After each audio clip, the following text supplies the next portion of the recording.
Cabinet ಏನಾಗಬೇಕು sir ಈಗ? Sir ಯಾವಾಗ ಆಗುತ್ತೆ. ಸಿಎಂ ಯಾವಾಗ ಡೆಲ್ಲಿಗೆ ಹೋಗ್ತಾರೆ ಸರ್? ಡೆಲ್ಲಿಗೆ 1 or 2 ಡೇಸಲ್ಲಿ ಹೋಗ್ತಾರೆ.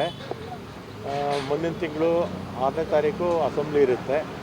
ಅದರಿಂದ ಒಂದು 10-15 ದಿನ ಮುಂಚೆನೇ ಕ್ಯಾಬಿನೆಟ್ ಆಗ್ಬೋದು. ಸರ್ ಈ ಬಾರಿ 4ರಿಂದ 5 ದಿನ ಮಾತ್ರ ಅಧಿವೇಶನ ನಡೆಯುತ್ತೆ ಅನ್ನುವಂಥ ಅದ್ರ ಬಗ್ಗೆ ಮಾಹಿತಿ ಇಲ್ಲ.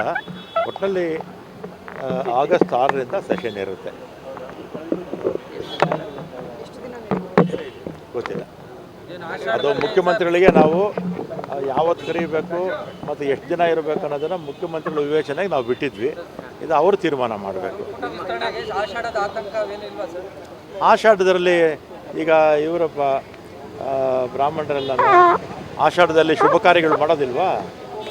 ಆಮೇಲೆ ತಮಿಳ್ನಾಡಲ್ಲಿ ತಮಿಳರು ಎಲ್ಲ ಜಾತಿಯವರು ಎಲ್ಲ ಅಲ್ಲಿರ್ತಕ್ಕಂಥವ್ರು ಎಲ್ಲ ಶುಭ ಕಾರ್ಯಗಳು ಮಾಡ್ತಾರೆ. ಅದರಿಂದ ಅದೇನು ಅಡ್ಡಿ ಏನು ಬರೋದಿಲ್ಲ. ತಮ್ಮ ಖಾತೆ ಬದಲಾವಣೆ ಆಗುವ ನಿರೀಕ್ಷೆ ಏನಾದ್ರು ಇದೆಯಾ ಸರ್? ಇದೇನು ಮಾಹಿತಿ ಇಲ್ಲ. ನೀವು CM ಬರ್ತಾರೆ, ಅವ್ರನ್ನೇ ಕೇಳಿ. ನಮ್ಮ ಕಾರ್ಯಕ್ರಮಗಳನ್ನ ನೀವು ನೋಡ್ತಾ ಇದ್ರೆ ನಮ್ಮ ಚಾನೆಲ್ ಅನ್ನ ಸಬ್ಸ್ಕ್ರೈಬ್ ಮಾಡಿ, ಪಕ್ಕದ ಬೆಲ್ ಐಕನ್ ಒತ್ತಿ ನಮ್ಮನ್ನ ಬೆಂಬಲಿಸಿ. ಹಾಗೆ ನಮ್ಮ ಕಾರ್ಯಕ್ರಮಗಳನ್ನ ಲೈಕ್ ಮಾಡಿ, ಕಮೆಂಟ್ ಮಾಡಿ, ಅದನ್ನ ಬೇರೆಯವರಿಗೂ ವಾಟ್ಸ್ಆಪ್ ಮೂಲಕ ಶೇರ್ ಮಾಡಿ. ನೀವು ಹೀಗೆ ಮಾಡಿದಾಗ ನಮ್ಮ ಚಾನೆಲ್ ಇನ್ನಷ್ಟು ಮತ್ತಷ್ಟು ಜನರಿಗೆ ತಲುಪಲು ನೀವು ನಮ್ಮೊಂದಿಗೆ ಸಹಕರಿಸಿದ ಹಾಗಾಗುತ್ತೆ. ಇದು ನೀವು ಯಾವುದೇ ಖರ್ಚಿಲ್ಲದೆ ಕೆಲವೇ